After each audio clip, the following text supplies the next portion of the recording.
As we head up to 25 minutes away from 9 o'clock here on the South African Morning, let's take you back to one of our top stories. Former President Jacob Zuma has been granted permission to leave prison, but it's just to attend the funeral of his brother Michael. So how does this all happen? Let's find out. Correctional Services spokesperson Singabakho Nxumalo joining us. Singabakho, good morning to you. Always a pleasure speaking to you. A lot of people are very curious to understand how, in a case like a family member passing away, for someone who's incarcerated, the process behind allowing them to take, I think it's compassionate leave, to attend. Take me through the procedure. A very good morning, Gareth. Thank you for the opportunity. How it works is that all inmates in the country are permitted to make an application to temporarily leave a correctional facility for whatever activity which may be permissible.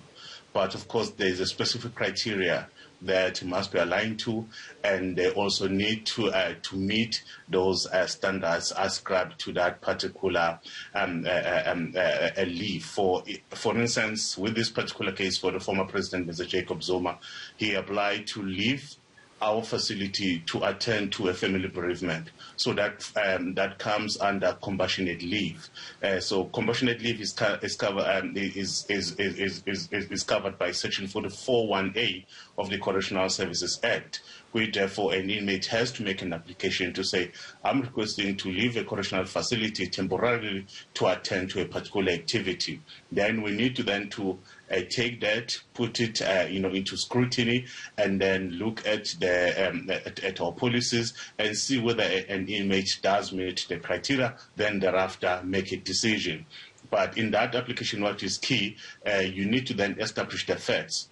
Are you indeed part of that family? And how close are you with the activity that has happened in that particular family? It could be a funeral, it could be a memorial service, or even leave a correctional facility maybe to a private hospital for whatever procedure. But there must be a ground for such an application for us then, to then consider it and then make a ruling. But key is that you remain a sentence offender. We need to monitor you, and when we take you out, we need to account about your whereabouts, and you also have to come back, meaning we'll take you out to wherever that you'll be going and bring you back to continue serving us. Singabakho, I want to ask you two questions before I let you go. One is about the criteria. We'll get to that in a moment. We'll keep that as brief as we can. When we talk about inmates who are being monitored, in a case like this, compassionate leave, attending the funeral of his late brother, Michael, the former president, what does that look like on the ground?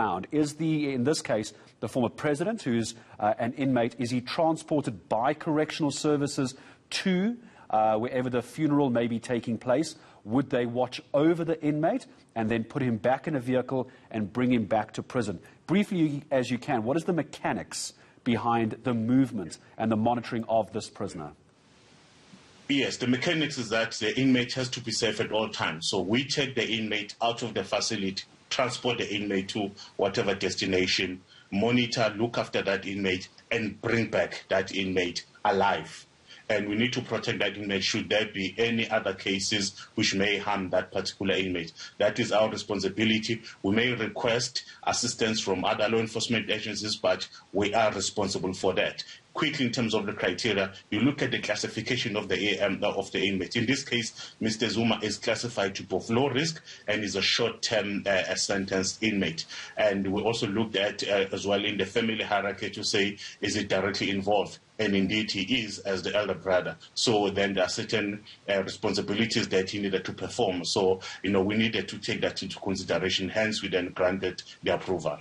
Well, I appreciate your time in speaking to us. A very sad time, of course, isn't it, for the president losing his brother Michael in all of this. But I appreciate your clarity for us this morning, answering questions many South Africans had. It's Correctional Services spokesperson, Mr. Singabakho Nxumalo.